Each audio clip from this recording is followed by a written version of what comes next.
Nearly 1 year ago, Bring Me the Horizon announced that the band would be officially parting ways with keyboardist, backup vocalist, and producer Jordan Fish. This news came out of nowhere, and it was insanely shocking as Jordan had seemingly become one of the most important members of the band along with lead vocalist Oli Sykes since joining in 2012.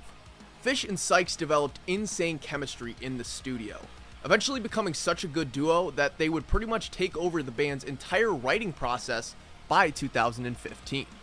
Reflected by their discography, the band matured with Jordan. He was very much an integral part to their core. So, what exactly went wrong? Without wasting any more time, let's reflect on Jordan Fish's departure from Bring Me the Horizon 1 year later.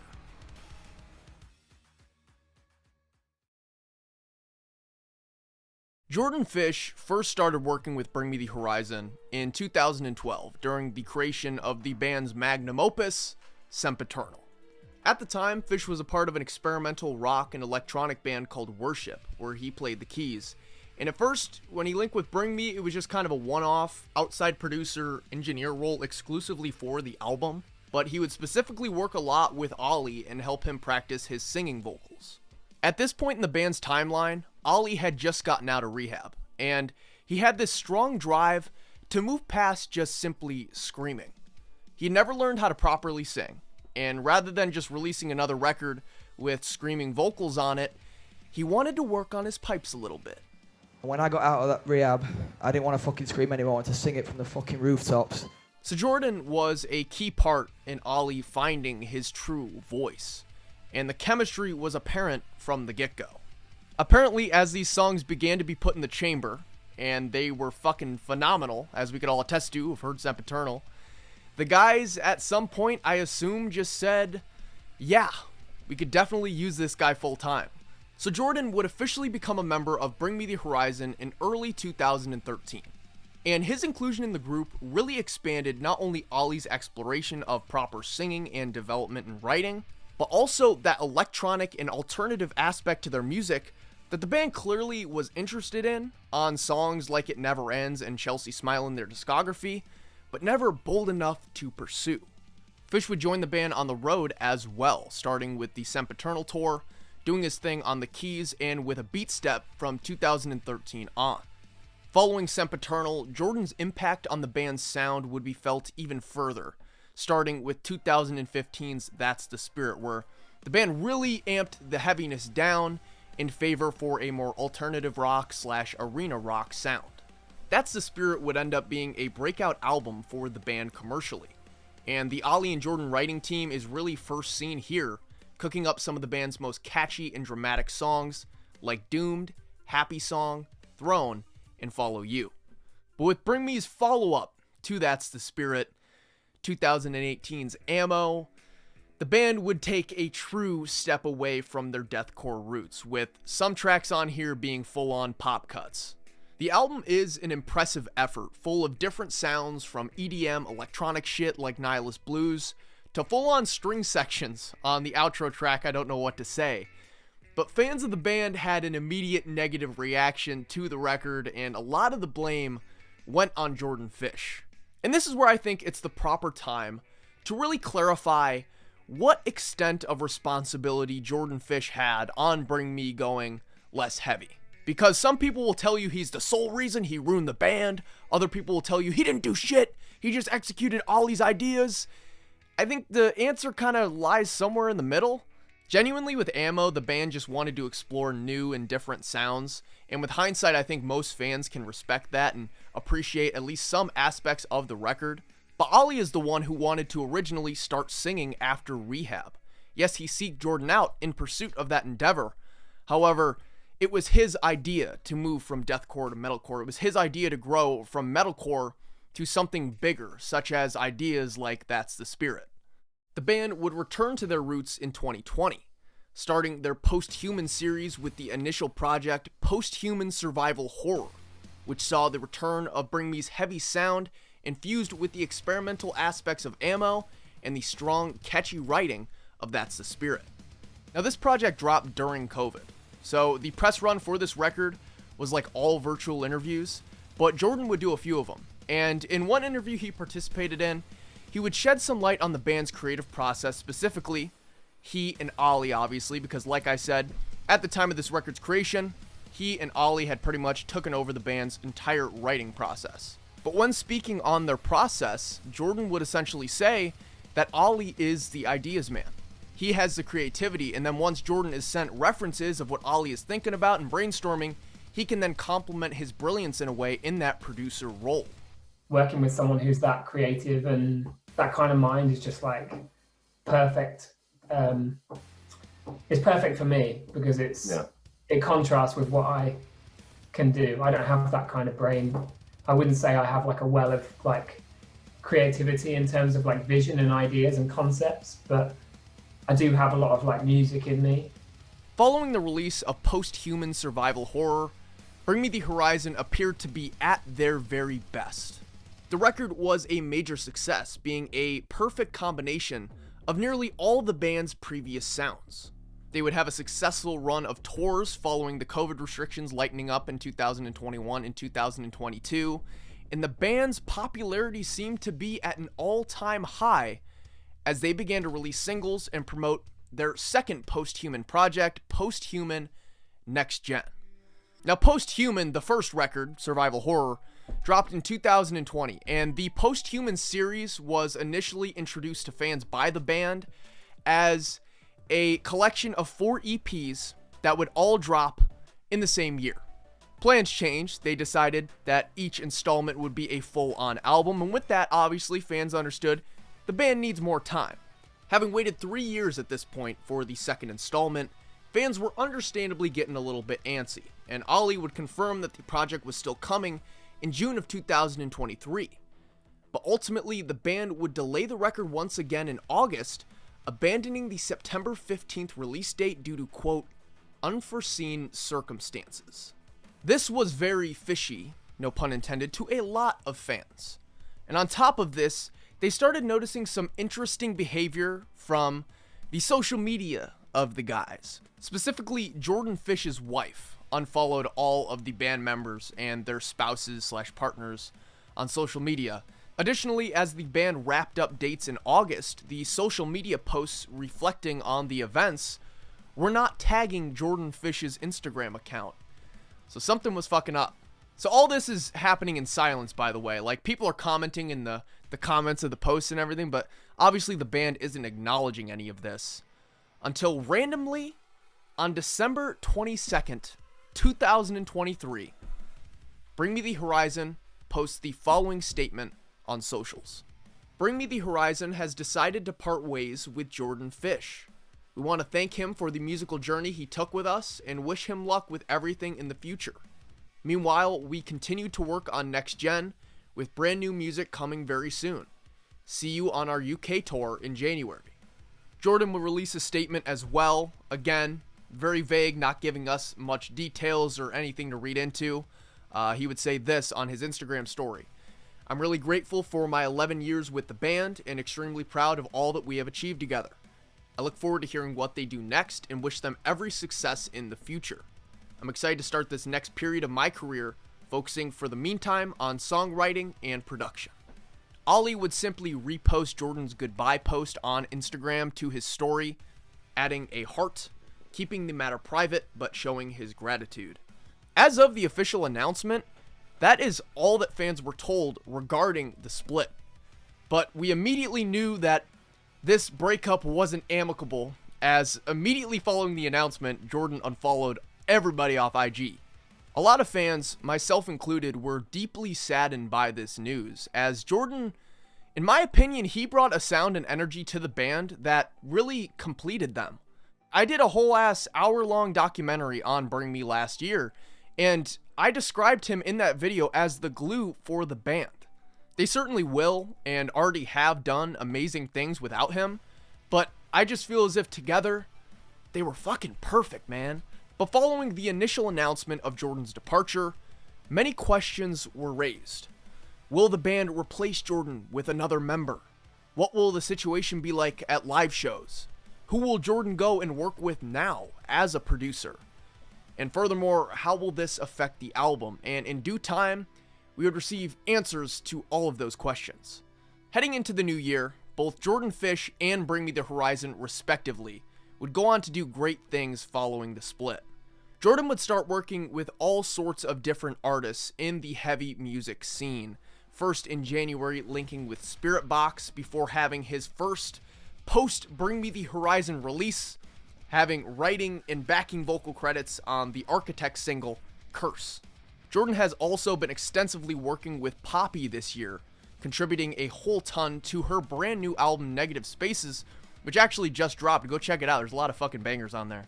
In June of this year, Bad Omens would also post a picture on their Instagram story of Noah with Jordan and another goated producer, Zach Cervini. But unfortunately, just like with Spiritbox, we have yet to hear officially what Jordan was cooking up with the band, but I cannot wait to fucking find out. Finally, Jordan seems to be very committed to working with this new band called House of Protection, which is comprised of both the former Fever 333 guitarist and drummer. Genuinely, if you're not tapped in, I definitely recommend doing so to House of Protection. It's a very early act that I think could be pretty fucking cool if they, continue to work and develop it. Meanwhile, Bring Me the Horizon would lock in on finishing their second installment to the Post-Human series and surprise drop Post-Human Next Gen on May 24th, 2024. The album would be a fun fusion of punk rock, hyperpop, electronic, and heavy metal, and upon release, the band would become the most streamed rock band in the world. With the release of this project, Ollie would say that the band had entered a new era in terms of their creative process, with other band members Matt Nichols, Matt Keane, and Lee Malia once again getting involved with the writing stage, and you could certainly hear that on the record, with tracks like Kool-Aid once again having that raw, early Bring Me the Horizon energy. And while doing press for this album, Ollie would actually open up pretty decently about the Jordan situation. Speaking to Variety in June, Oliver Sykes would say this: "I owe Jordan a lot for everything he's taught me, because he helped me learn how to sing. I didn't know shit about production or anything before I met him. I thought it was going to feel like losing a limb when we parted ways with Jordan. When he came into the band, I was just coming out of rehab and I needed something to throw myself into, something to become addicted to again. And I used music as that escape. I became obsessed. Us coming together, we turned into this creative force that was really sick, but we didn't wait for anyone. We just did everything. And it became the Ollie and Jordan show a little bit in terms of the rest of the band didn't get that much of a look in. I look back now and realize there was part of the band missing in some songs, and that really came back once Jordan left because the band felt like their space was back. Suddenly, we all started writing together. I blame myself as much as I think it was anyone's fault. We had Matt and Lee come back into the studio and actually write riffs for real, and we were jamming out live doing it the way we used to do it. We would have never written those songs if Jordan was still in the band. As bad as that sounds, and that's not his fault. It's just what happened. It's brought us so much closer together. I'm not gonna lie and say, oh, it ended amicably. It's just like when you break up with someone. It never ends as good. However, when the interviewer asked Ollie about working with Jordan in the future again, Ollie said, quote, "I don't rule it out, us talking or working together in the future or anything. I can't speak for him, but from my side, there's no animosity." Ollie would go into even further detail in a sit-down interview with NME, where he would state that the initial conflict between himself and Jordan sparked over a general disagreement regarding the band's future vision. Jordan was a massive part of this band, and he was like my right-hand man. We were like a creative force, and I know like a lot of time we were spoken about as a duo, do you know what I mean? Where we started to break off is the fact that after Post-Human, after Survival Horror, I started to like think about and address these things and address the way we were being, because we slowly started unknowingly kind of pushing the band out, and it would just be Ollie and Jordan show, and it was just us two. And because we could do everything fast, and because we were always up for writing, we're doing it without asking anyone. If other people couldn't do it, so okay, we'll do it.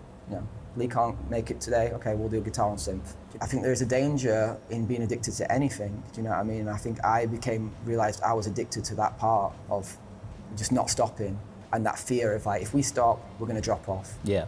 Like, the band's not going to be big anymore, someone's going to take over, someone's going to be bigger and better than us and blah, blah, blah. And it was like really kind of sitting down and going, you know what, at some point, you really want to be killing yourself in the studio every day when you don't even want to write music, just out of that fear of like, we might not be the biggest band. And I realized, no. I remember the first time we came back after lockdown, I looked at the crowd, I was like, fucking hell, we're playing arenas. We're a big band. Like, just take it, just be happy with it. That's where I started breaking off, because we got into that mindset together. And I think I was trying to move away from it where Jordan couldn't to some degree, just because we were so used to it. So it was harder, but it also, when we were doing Next Gen and we said, oh, it's going to come out September, it wasn't finished, but we were moving at a pace that it felt like it were going to be finished. Yeah. Do you know what I mean? But I remember just going, I want to finish this fucking record. I hate writing this record. I'm so miserable. This sucks. I just want it done. And I just realized I realized they weren't happy. Do you know what I mean? And what I realized after Jordan left is the atmosphere got better, and I realized, oh my God, how did I get to a point where I was going, I want to finish this record, I fucking hate it, when I love making music, I love creating, I love art. And I realized after like, okay, without Jordan, this is going way slower, this is harder. But the band got more involved again, they came back, but they've been like, you know, pushed out to some degree. Everything became more like we were making art for art's sake, do you know what I mean? Yeah. Like I've said in other interviews, I'm not going to fucking sit here and go, oh, it was just creative differences and, you know, we wish him the best and we're all on good terms and blah, blah, blah. It's because it's never like that, do you know what I mean? It's life. It's also like very boring what happened. There's no headline there. It's going to be a very short scene in the Bring Me movie. Yeah, it's not exciting. Yeah. We just got to a point where we weren't happy as a unit anymore. I'm sure one day we'll see each other again and we'll talk, and nothing's happened where it couldn't be, you know, it couldn't be sorted out over a drink, you know what I mean? So, yeah, it's that. So ultimately, the band is still doing their thing, and Jordan is doing phenomenal work as a producer, working with many talented artists in the scene that luckily I already listened to. Honestly, the blow of him leaving the band isn't as heavy with how active he is. He's been really going to fucking work, and I cannot specifically wait to hear what he does with Spirit Box. But it seems to me that the split was in general due to Ollie and Jordan having disagreements about the intensity of the songwriting process, and Ollie growing out of that workaholic state of mind that influenced him and Jordan to make the amazing records that they have in the past. One of the last interviews we have of Jordan when he was in the band is from May of 2023, and in that interview he would speak on him and Ollie's creative process once again. This time it's 3 years removed from that initial interview with the first Posthuman project, and you could tell that they have had some differences recently. I think this is really interesting in hindsight, and it certainly highlights that the two started having just two different visions regarding the band's future material. I mean, I feel like an exhausted passenger in that process, because I'm like, yeah, I'm like a nervous, anxious person. So like every time I'm like, oh, I can't, you know, I'm just like happy with, we've got a good song here. And he's like, no, we need to do something. He'll like come in with some crazy idea. Right. Like, oh, here we go again. Like, sometimes I just want to, you know, I just want to do something normal. He's the person who is always pushing for something. And if a song's just like a song, it's very rare that it's enough for him. He just wants to keep pushing to find something different, or especially lyrically, he's like, he'll dig around. I'm fine with like generic. I'm not a lyrics guy particularly. Yeah. I'm just like, if a lyric sounds nice to me, I'm like, I love that line. Whereas he's always looking for real, it has to mean something to him, and it's got to be clever, and he likes the wordplay, and he'll spend hours working on a line. If we're gonna do a project where we're gonna do a certain type of genre or try and do a certain style of music, he wants it to be the best song ever made in that genre. That's the level, and it's just like, you know, I'm just like, okay, I'll try. I'll try to do my best to assist in that. It truly seems to me that flat out Jordan wanted to pursue quicker releases in order to get Bring Me songs on the charts, get that #1, boost the stock of the band, while Ollie was sick of the continuous rush and grind and wanted to get more time in on the creative process, prioritize art for art's sake, quality over quantity. Obviously, those are two very different schools of thought, neither of which are necessarily wrong or bad, but I could certainly see why it led to Ollie and Jordan butting heads. It'll take a few more Jordan-less Bring Me the Horizon projects for me to truly gauge how vital he was to the band's sound, but based off of Next Gen and the tracks that the band cooked up without his assistance, like Kool-Aid, Limousine, Dig It, Top 10 Statues, R.I.P., I think the boys are going to be just fine. Being that we just mentioned it, of course we have to mention R.I.P. Dustcore Remix as a potential Jordan Fish diss track. The song is all about leaving a toxic relationship behind and never looking back. But the reason that fans picked up on this potentially being a diss track is the outro. The song ends with this little skit that transitions perfectly into the next track, Amen. And it sounds like it takes place at a funeral setting. Whoever's giving the eulogy or whatever says, "We've gathered here today to honor the memory of the f." And it sounds like an F or a PH, that type of sound before the name is bleeped. But it's kind of obvious that it's Fish for Jordan Fish. The snippet then ends saying that although they are no longer with us, they live on in our thoughts and in our hearts. We will start today's ceremony off with a few words from a dear friend, and that's when Ollie comes in, and what a transition. Fucking great. But a lot of fans believe the song R.I.P. is about Jordan. My only issue with that theory is Ollie made it very clear in multiple interviews that he has no hard feelings, and that also he would be open to working with Jordan again. I just think it would be crazy to say that in public and be baby-facing yourself like that, to be really dissing this guy on this song. Obviously, it hasn't not been done in the music world before, but it just kind of be wild. Aside from the potentially petty shit, I am really excited to continue and keep up with Jordan's producing efforts. He could finally operate as a full solo producer now. He's said on numerous occasions that that's always been his goal. I remember him saying in the beginning he didn't even really want to join Bring Me the Horizon. He wanted to be a solo producer. He also has a family with young kids, so leaving the band and no longer being an official member will definitely allow him to watch them grow up and not spend so much time away from home on the road, while he's still able to be active in the scene. Ollie ultimately seems to have benefited from the split as well, no longer under intense stress during the writing process and able to move at his own pace creatively. And honestly, when you consider the fact that the rest of the band members are getting more involved with the creative process after being hands-off for 10 plus years, everyone kind of came out of this situation pretty well. No matter what, I will always hold on to hope and remember Ollie saying that he could see them working together again in the future. Even if it is as a hired outside producer, I'm just a fucking Ollie and Jordan stan. I can't help it. But the band does sound more raw now with pretty much the original lineup minus Curtis Ward, and I think that is a definite positive. I've been able to enjoy their new material just as much as I do the tracks from the Jordan produced era. Overall, I do wish Jordan was still in the band. I genuinely really fuck with his producing style personally.